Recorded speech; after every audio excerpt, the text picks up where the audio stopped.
continue. Before we start, though, I want to make sure that you are aware of how our presenters got to be presenters and facilitators with us today.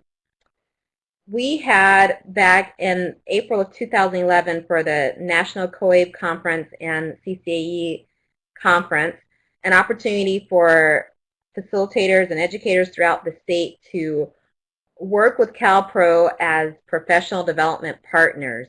And it was a way for us to have extensive conference coverage and to make sure that we were able to receive all the information that was shared at the conference and then have a resource through the professional development partners to actually further disseminate the research, policy, practice, and resources that were received from the conference with the rest of the California adult education community. And Susan Briggs, Dr. Susan Briggs, was one of our professional development partners. And so we are truly delighted to have her here with us today. And she wanted to partner with one of her practitioners at Pasadena City College to present to you using professional learning community principles to implement managed enrollment. The objectives of the session today will help you to be able to enable students to move smoothly and swiftly through the program while experiencing the satisfaction of success at each step. You will learn how to accurately record all students' enrollment, attendance, and gain attainment activities. And you will also be able to deliver coherent and focused curricula to well-formed classroom communities. At the end of this session, we'll have about 5 minutes before they're done, or once they're done, for some questions and answers, and then they'll have some opportunities throughout the presentation. With that, that's my introduction, and I'm now going to turn it over to Dr. Susan Briggs. Susan. Hi, as Cherise mentioned, I'm Susan Briggs, and I'm so proud to be a partner for CALPRO, and I'm really excited today to talk to you and share with you this exciting process that we just experienced at Pasadena City College. And again, this is Susan. I'm here with Rachel. You'll be hearing from her shortly. We went ahead and put together a PowerPoint to demonstrate to you how we used a professional learning community to implement managed enrollment. And I know from the list of those that are present that many of you are seeking out this very kind of information. So we're so excited to share what we learned. In the webinar objectives, you see here that in this session that you are going to learn how to deliver the coherent and focused curricula. Also how to learn to enable your students to move smoothly and swiftly through each step, and finally to accurately record all students' enrollment. I want to mention to you and bring this into kind of a reality in that with our program we have been able to accomplish and are ready to implement the first 2 steps. We are still looking and seeking for help and outside input for the 3rd one, so we welcome any kind of feedback on the enrollment and accurately recording all students' enrollment. So as I go on through this PowerPoint, you will see that there are 3 sections, A, B, and C, and I will be discussing A and talk a little bit about the research behind our whole decision to move to managed enrollment. I'll also talk about our faculty inquiry group, which was our foundation for this whole process, and then I'll turn the time over to Rachel Mon, who is our facilitator for this professional learning community, and we are both so excited about the product that we have to share with you today. So with no questions, then I'll move on to our first slide, and that is really kind of the background. I'd like to put this in kind of a story format and how we decided to we wanted to make a change. So I like to think that I'm a good teacher. I know I'm fairly popular, but I like to think that I'm a very good teacher too. I always had a lot of people sign up for my classes and really prepared active learning activities, but when I looked at my attendance and my dropout rate each semester, I was a little embarrassed to admit that nearly 50% of my students were dropping out, and I couldn't quite figure out why. So because I am the coordinator and I have the ability to kind of be creative, I started to sign up and schedule myself to teach 8-week courses. And I was thinking, well, maybe if they don't have to come be with me every day for so long, maybe they would stick around. So I started to pilot them, and we offered classes in conversation and grammar, also American culture and writing. And I began to see a lot of success. Each term, I would ask the students to make a goal for that short term, for 8 weeks. What would you be able to accomplish in 8 weeks? And please don't write down, I want to learn how to write a complete essay in English. We only have 8 weeks. It was a more shorter term goal. So our students set those. And sure enough, at the end of the 8 weeks, I still had just about everybody I started with. The students were excited about what they were doing. And well, I thought maybe they'd want to continue with me for the next 8-week sessions, but they didn't. They wanted to go move on to something new. So they would go on and take a different class, grammar or such. So this was exciting to me. So as I started to think about this, I started looking around to see what other agencies were doing, and I went through the CALPRO training for Managed Enrollment. There were actually 3 of us that went to this training, and we were exploring some unanswered questions. We were gaining confidence at this training to be able to present this idea to our faculty. And while all 3 of us were participating in this training, we were collaborating in a very new way, and this was very exciting for us. So as we continued the training, we learned that managed enrollment is motivating to students because they make a more commitment, a short-term commitment to learning. And this is somewhat of a definition of what managed enrollment is. The students can enter at the beginning of the term. And as they enter, they're given the student learning objectives, and they are able to see exactly what they need to know in order to move to the next level, what they need to be able to do to finish that level.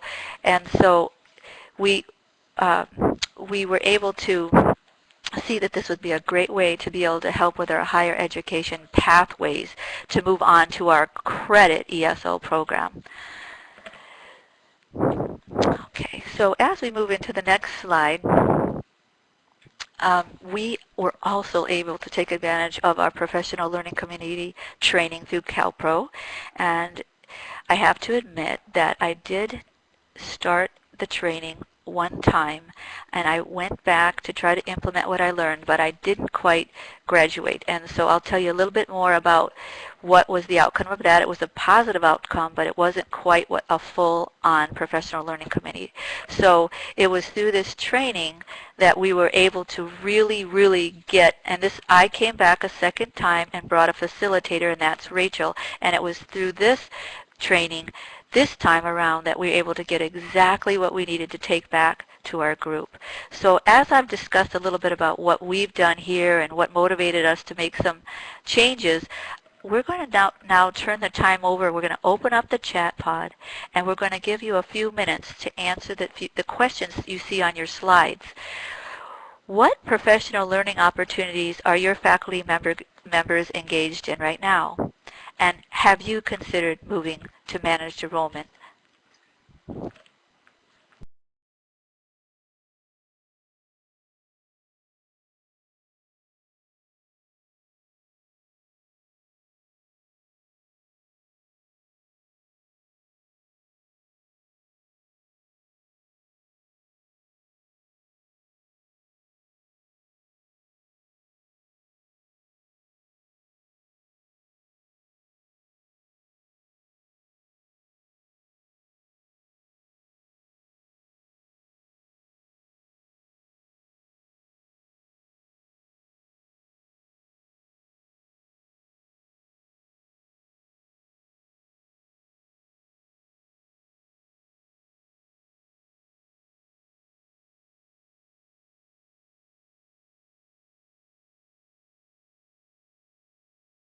I see several of you typing. The chat pod that you should be typing into is the one off to the right. So go ahead and put your responses there, not in the general chat pod, but the one titled A4. I see the Santa Ana group has 200 workshops a year. That's plenty of time to start this. Oh, good. I see you're considered moving to managed enrollment.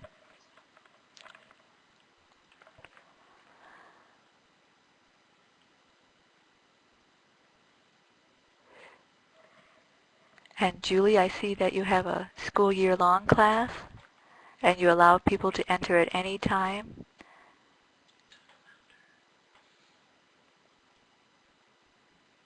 Can you tell me a little bit about your learning opportunities for your faculty members?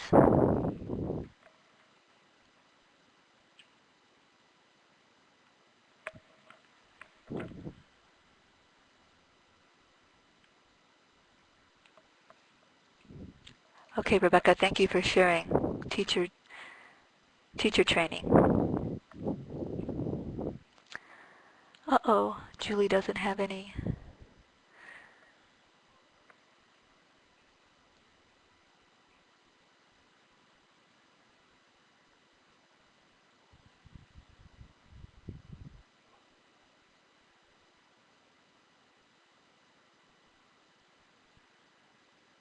Wow, Jeff, I see a 90% attendance rate.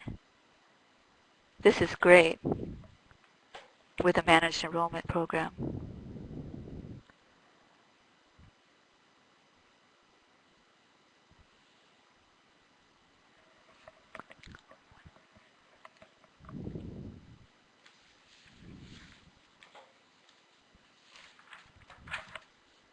Okay, Rosemary, thank you. Okay, so we have one person that's had success with managed enrollment and all the others are considering it. So thank you so much for your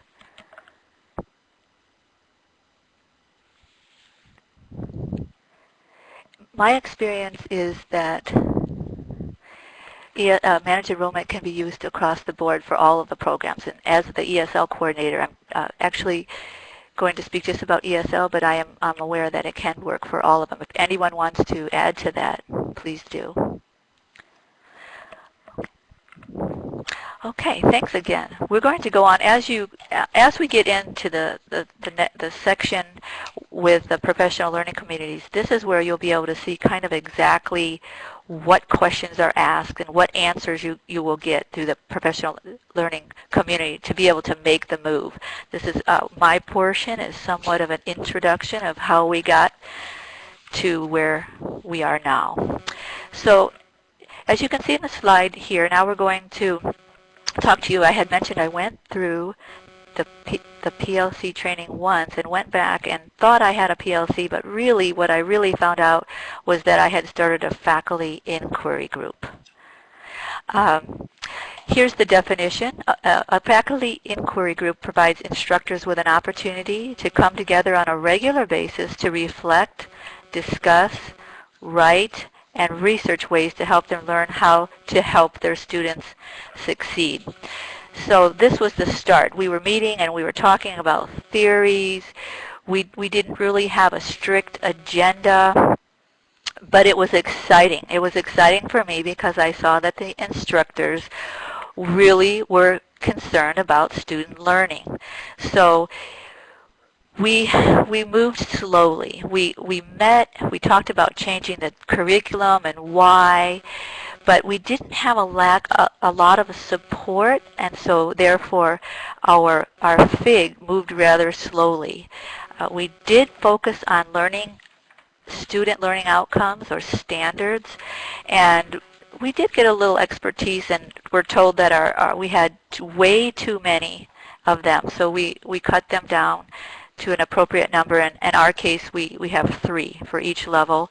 We made sure that each of these student learning outcomes were attainable and measurable, and then we worked to carefully align them from one level to the next. And also, we actually took a look at every single one of the ESL credit courses and made sure that there was a nice alignment or a nice bridge from our program into their program.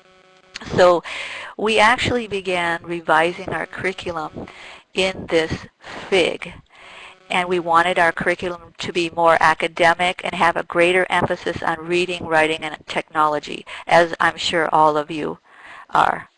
Also have those kind of ideas now with the direction that our programs are taking. So I have another chat pod opened now, and if you could please again take a minute to type in the right chat pod and answer these couple of questions for me. What is your current practice for faculty inquiry? Now I know that we had one institution, there isn't anything yet, so you can watch and read and learn from others. What is your procedure for changing your SLOs or standards for curriculum?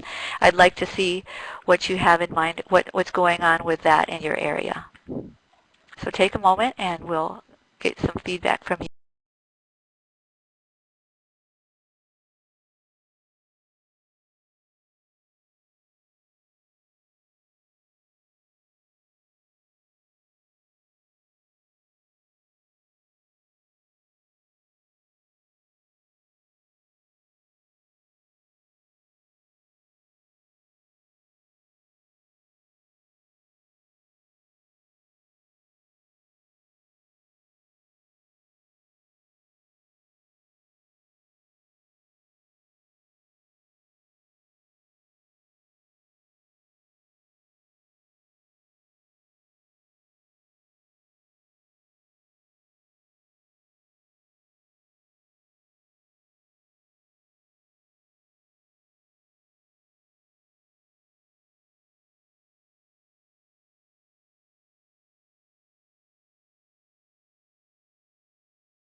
Hi, Rob and Jarek and Susan and Henry. Yes, I'm assuming that the union issues may be due to adjuncts and not being able to pay them for being there. So when we get to the next section C, Rachel is going to explain how we went about doing that. That's a really important point.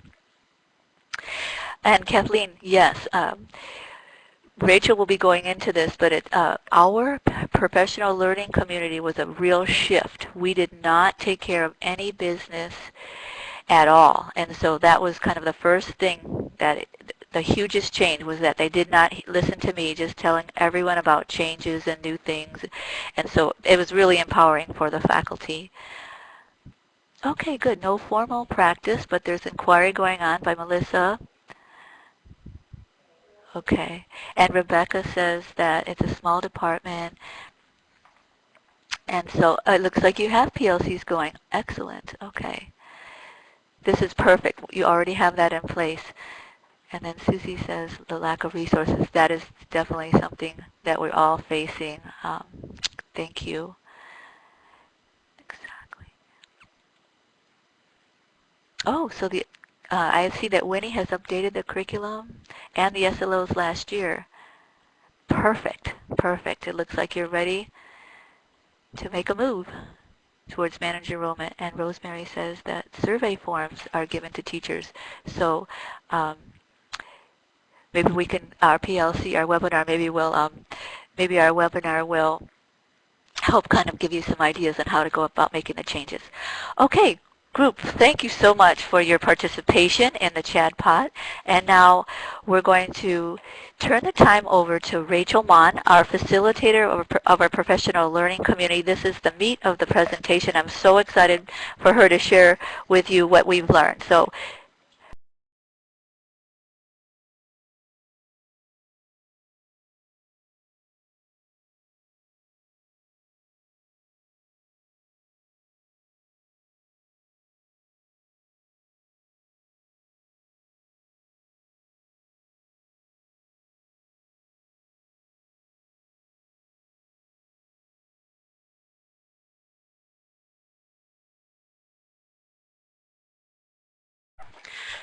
All right, guys, we're back with you. This is Rachel, and Susan and I are sharing a mic today, so it took a moment for us to make the transfer there. So this section is basically all about PLCs, what they are, and how they have impacted our program. And this follows up with Section A that focused on basically how we got started in researching our enrollment practices and the strengths and weaknesses of our program, and piloting 8-week courses to see if those would be effective. And then in Part B, Susan talked about how we first got together as adjunct instructors, paid by stipends actually, to meet on Friday mornings as a faculty inquiry group. And we, over a 3-year period, were able to revise our student learning outcomes and also our curriculum to prepare for the move to managed enrollment. And this is all accomplished prior to the development of our PLC. Okay, so we have on the screen now what a PLC is, and I just want to draw your attention to the definition that it's a situation in which faculty are working together interdependently to analyze and impact professional practice in order to improve our individual and collective results. And basically, our program has functioned kind of in isolation since we have so many adjunct faculty members. And the PLC brought everyone together to work interdependently. And we focused in on 4 questions, all about student learning, and they are listed there for you. What is it we want our students to learn? How will we know when each student has learned it? What will we do when they don't learn it? What will our reaction be to that? And what will we do if they already know it? Okay, and I'm kind of struggling, sorry if that's loud, I'm struggling to overcome a flu bug, so bear with me if I mute the mic for a second to take a drink of water. So this slide goes more into what a PLC is, Professional Learning Community.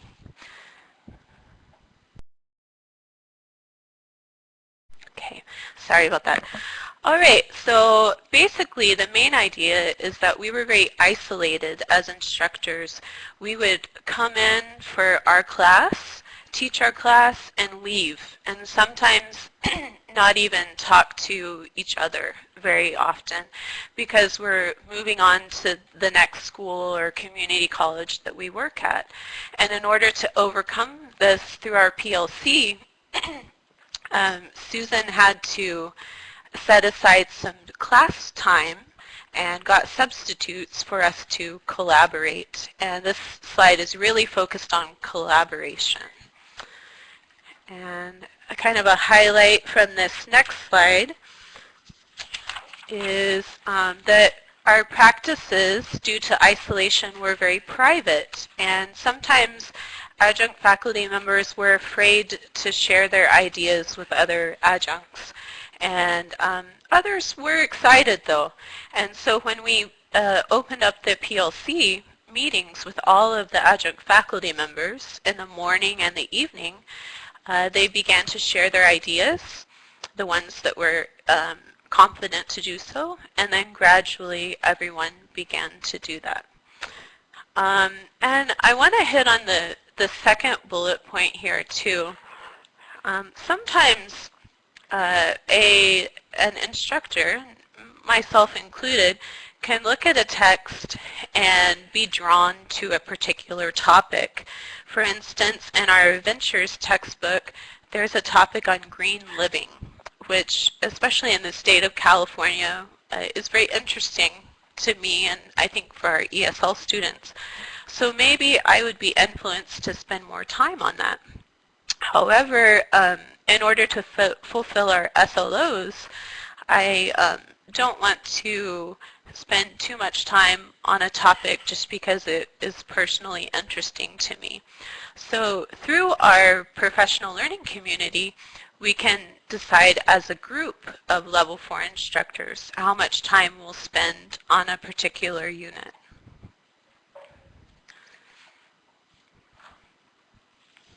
Okay, and now this slide is talking about how we actually got the PLC started. So now that you have kind of an idea of the collaborative open environment that a PLC creates, we had to go to our administrators, one of our vice presidents, and ask for funding. Especially for me as a facilitator, I got a significant stipend because we were having bi-monthly meetings, and then also there was a lot of preparation and different meetings, support services that I needed to be involved in outside of the meetings. In the next couple of slides, you're going to see a sample meeting schedule and then also a sample agenda. So I'm just going to move to the next couple of slides and talk about those as you see them. Okay, so our schedule seems to have a little typo with the spacing there. But the main idea here is you can see that we met twice a month starting at the end of January.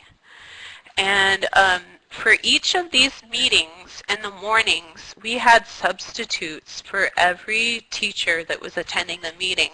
So really our evening faculty that were available, some of them, they, afternoon or evening, they would sub for the morning teachers, and the teachers would also be able to kind of collaborate with the substitutes in their own classroom once the meeting was completed. And our meeting topics were a little bit flexible. We started out wanting to make sure that our faculty understood what managed enrollment was, and also go through case studies and help them to see the validity of making this move from open to managed enrollment. And you can see here that we cover topics like registration, curriculum, placement testing, and registration especially took a long time. Okay, and on our next slide, you'll see a meeting agenda. And I'd like to draw your attention to the norms. Right under the date and time, it says morning norms, and then to the right of that, it says evening norms. And basically, this is what we did at our first meeting, and we spent an hour and a half doing this. It was really quite interesting to see the faculty come to decisions about this. Some people felt that this was unnecessary, that we were professionals, and that we didn't need to be reminded of how to relate with each other. But in the end, we found later on that we did have to refer back to these, and they felt okay referring back to them, being reminded of them, because they chose them, they selected them. And you'll notice that there are some differences between the morning and evening norms. For the morning, we could highlight that they wanted to be open to change and also see disagreements as an opportunity. For the evening, they wanted to build a climate of open inquiry and also balance respect for others' contributions with honest feedback. Okay, and then the columns down below, we have tasks that we focused on. Our time was limited, and an hour and a half goes by really quickly, especially when you have 20 faculty members in a room. And we wanted to use it wisely. We focused in on specific tasks, provided resources for the faculty to complete those. Some of the tasks were completed in small groups, some were in larger groups, If we did use a small group, it was usually teachers that taught the same level or close to the same level. And then also those ideas were reported back to the larger group. And as far as the duration, the time was pretty flexible. There were several meetings where maybe we just got the first tasks done and then I went to the meeting evaluation. Because if you have done any PLC work, you'll find that it's kind of messy. You don't want to rush it. You want everyone invested, and you want to make sure that they feel good about the decisions that are being made. Okay, we have a couple more slides here to finish our first part. This section is a bit longer than Susan's, but we will have a 5-minute discussion period at the end. And I hope that I'm not boring you too long with this, long session of information. An important principle of a PLC is the way that you make decisions. And we followed the FIST to 5. And basically, a 3, 4, or a 5 passes an idea. And a FIST, it basically rejects the idea, and a 1 or 2 indicates that you want to discuss it and you're somewhat open to passing it. Now, this really empowered all of our faculty. They authored all of the decisions. You know, we didn't have any decisions made by majority rules, but everyone had to agree upon each decision that was made. All right, and this last slide here is a sample of a meeting evaluation. And if you were to look back at the meeting agenda, the last item, the last task, was to fill out a meeting evaluation. And I chose this particular one, authored by CALPRO, because it allows faculty 2 options. They can just check things or put an X if they want to be more discreet and not show their handwriting, put their name on it. But then I left some space at the bottom of the evaluation page if they wanted to provide more comments. And as the process went along in later meetings, many faculty members did write comments at the bottom of the page. Okay. All right, so we are actually at our last point, and this is reporting what our PLC outcomes were regarding managed enrollment. So after we learned about managed enrollment, studied case studies, the success of different programs like MiraCosta Community College, we went through different content areas and developed how we were going to implement managed enrollment at Pasadena City College for our non-credit ESL program. And we broke this up into 6 areas that you can see here. Registration and orientation are kind of heavier areas. They have a lot of ideas that we voted on. And then counseling, testing, curriculum, and absences are a bit lighter. I'm going to highlight some ideas in these areas, and then we'll get into our discussion time. Sorry, my voice is kind of coming in and out on me. Okay. So regarding registration, the first 3 bullets are basically about accessibility. We've been streamlining our schedule with our move to managed enrollment to where we only offer classes in the morning and the evening.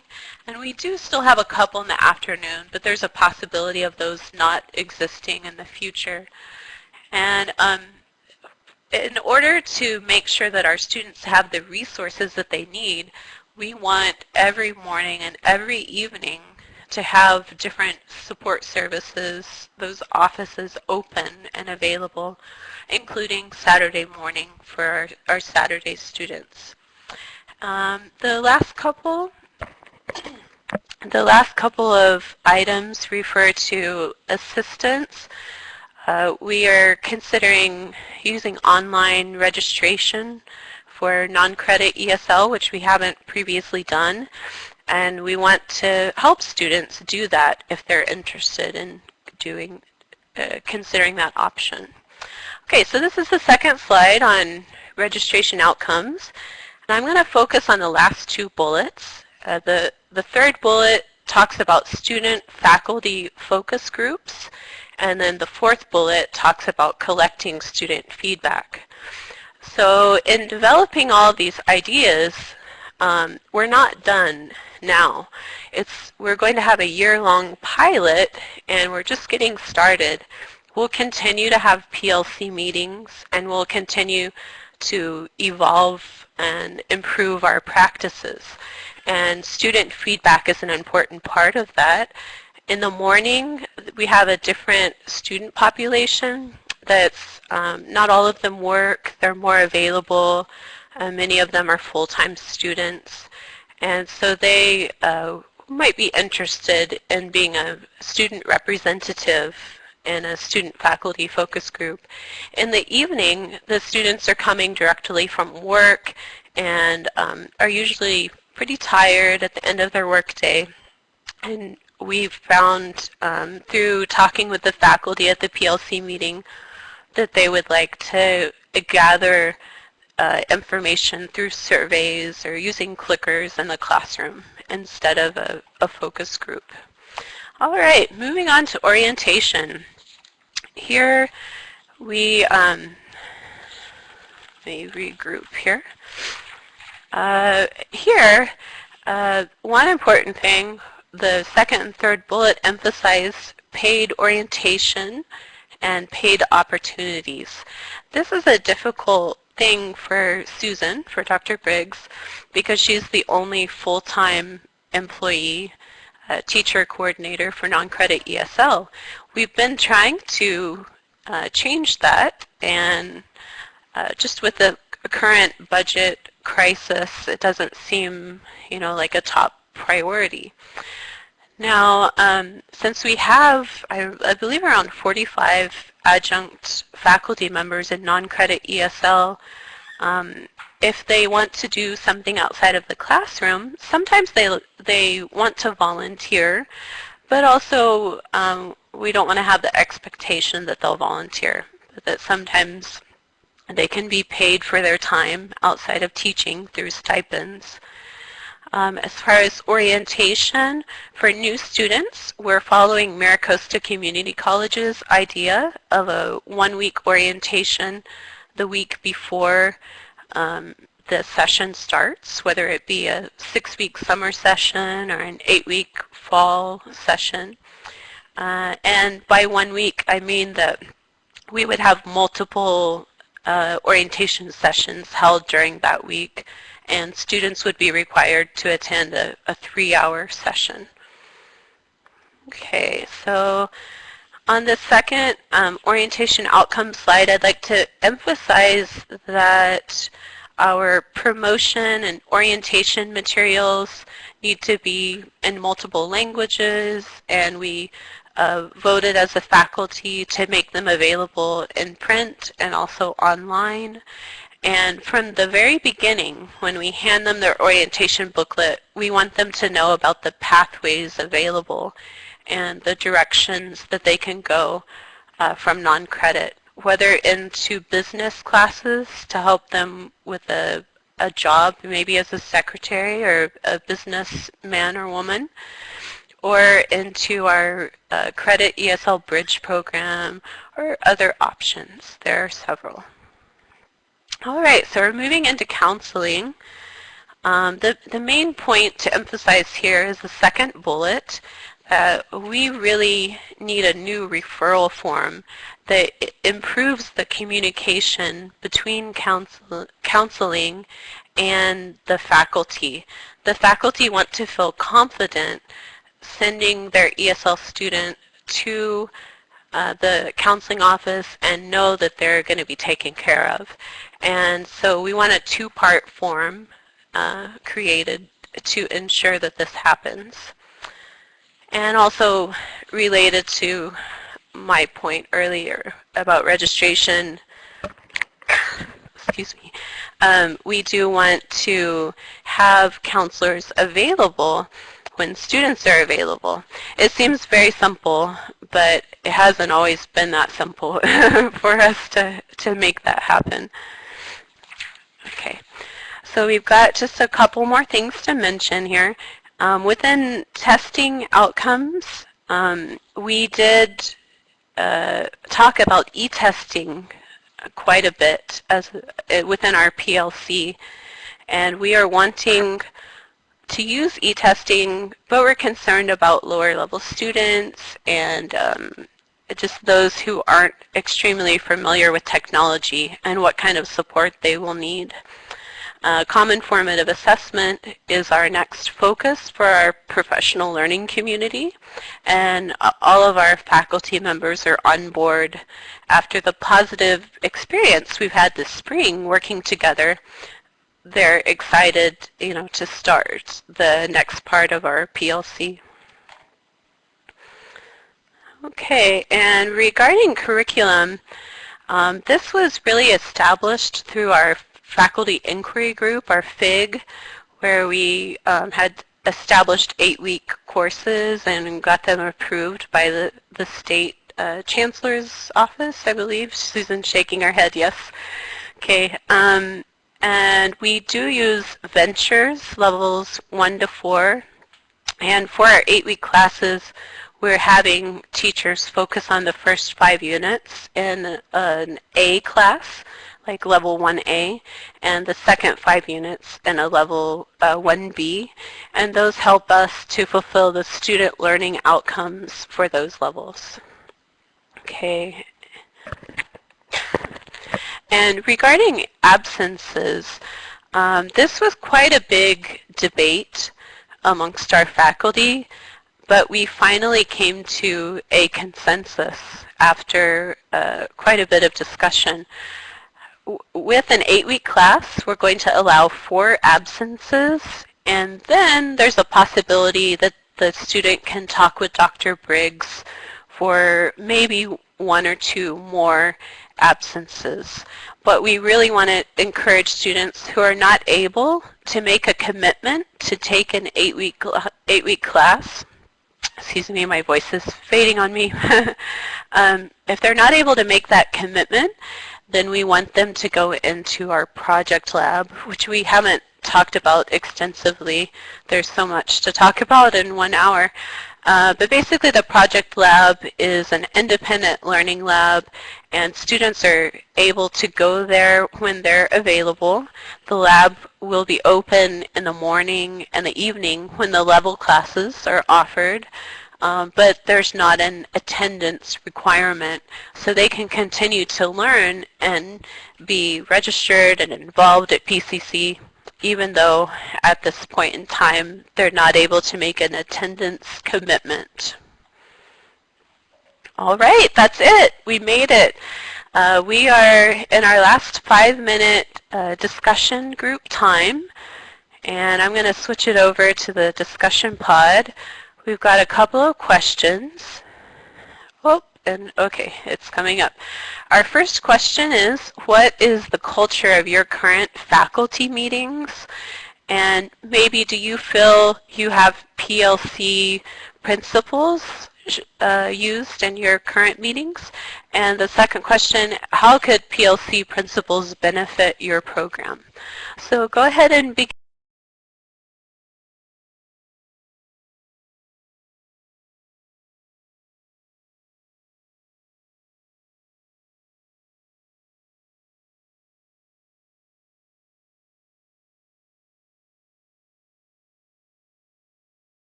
Hi, Julie. That's a great question. Our classes meet 4 days a week, And if we have a requirement of 108 hours over however long they're offered. So if they're only offered for 6 weeks, that is 4.5 hours a day. This summer is the first time that we're offering classes that are that long, so it's kind of a true pilot to see if that works. As far as our fall and winter sessions, 108 hours are spread out over 8 weeks, so it's more like 3.5 hours a day with a 20-minute break, Monday through Thursday. They're not held on Friday.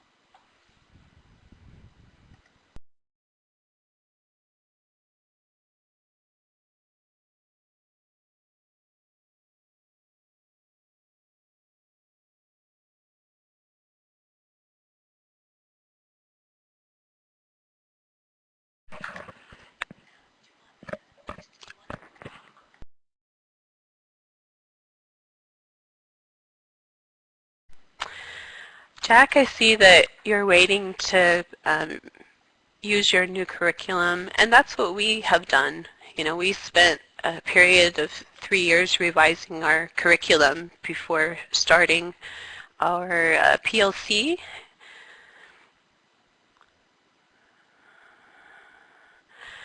Winnie, I'm glad you see the benefits with adjunct faculty. As an adjunct faculty member myself, I think that it's been great for our adjuncts.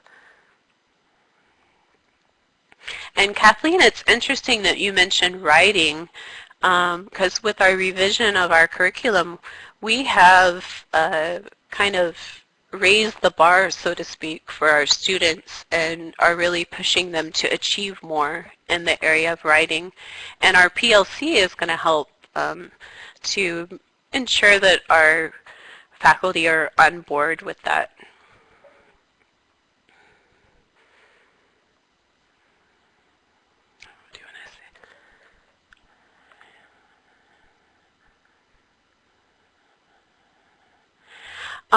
Susie, about your question about other areas like adult basic education and standards, I think something to emphasize would be that when we took our 16-week courses and broke them into 2 8-week courses, that included revising our student learning outcomes.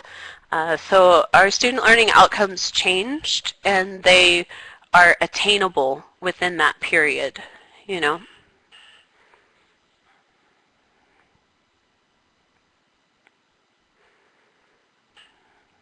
And Debbie, thank you. In the past, it's been really hard for us to meet together, so Susan and I can completely identify with that.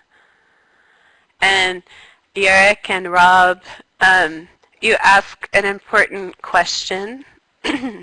You have inside information on the topic, perhaps, and I'm about to start coughing. Just a second.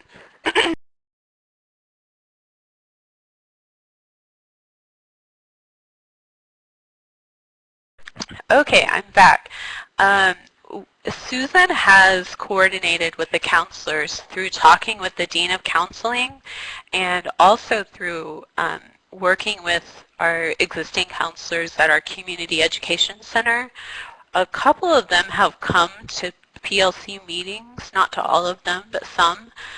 There's been some communication through ESL meetings that have covered other topics besides managed enrollment.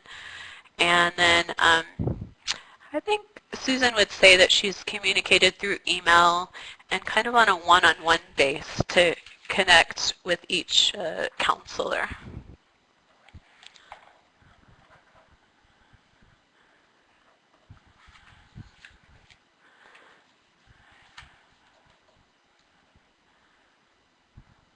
All right, and it looks like you guys are seeing that PLC principles are beneficial in a variety of ways for a variety of purposes. I'm going to go ahead and turn the time over to Barbara now because I believe we're in our last 5 minutes and or actually, sorry, we have one more item that Susan is going to cover, and then we'll turn it over to Barbara. Thank you for your involvement.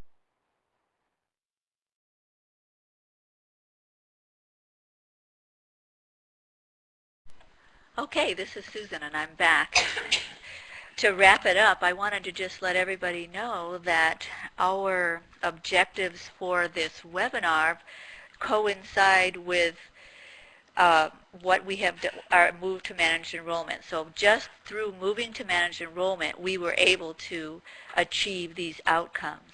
It's a natural process or a natural progression. So I did see that many of you were interested in managed enrollment, and I think that had I tried to force this new way of policy on the instructors, I feel that it would have probably been a hit and miss. I have very, very supportive instructors, but the way that the PLC happened, it was more than buy-in. It created authorship. So everybody, as you saw the list of the ideas and the decisions, those were voted on, those were brought up by the faculty, not by me. I was basically in the background making sure the coffee was ready, and that kind of helped because it was entirely faculty driven. So I'm pleased with the results, and we feel very excited about what we've had to share with you today. And as you can see, our curriculum is now focused. Our students are able to move smoothly and swiftly through our program, and through this natural progression, we are able to really record where our students are. They're no longer dropping out of my class. I know where they are because at the end of 8 weeks I either send them back to another 8-week session with me or on to the next level. So this is helping them to attain their goals. So thank you so much for signing in, and I'm going to turn the time over to Barbara and Cherise. Thank you so much. Wonderful, wonderful. Thank you so much, Susan and Rachel. You've done a wonderful presentation for us this afternoon. I'm leaving your slide up for a moment right here so that they can get your email address and contact information if they need to contact you for any further questions that they may have. And then I will bring up our final slides, and I'm going to ask that the participants complete a web survey for us to give us your feedback. So if you look at the chat pod on the bottom right, you'll see a link there. If you can just go ahead and click that at a later time this afternoon and give us your feedback, we really appreciate it. Today is the last of our Instructors Forum webinars, and so we are looking forward to starting some new webinars for you next school year and look forward to your participation in those as well. If you would like copies of the information that we provided or that Susan and Rachel provided for you with the PowerPoint, you are able to actually download or upload those and save them to your computer at the chat pod below center bottom. It has in it the actual PLC document that they use so that you can use that however you might want to. If you want to copy the same one and recreate it for you, we don't want anyone to have to reinvent the wheel.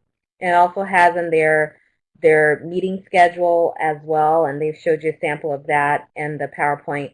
And then the full PowerPoint can also be downloaded. Again, click on the file that you want or all three and click Save to your computer. And if you would like to get a certificate of participation, again, you'll email B. Carruthers, and her email is also in the bottom chat pod to the right. Thank you again very, very much for your time today. If there are any last questions that you have for Susan or Rachel, please feel free to type them into this bottom right chat pod that's titled Notes, and they'll be able to see and respond to your questions there. And we will leave the Adobe Connect Room open for you for another 5 minutes or so Thank you all again very, very much. It's been a wonderful afternoon, and I look forward to your participation in next year's Instructor Forum webinars.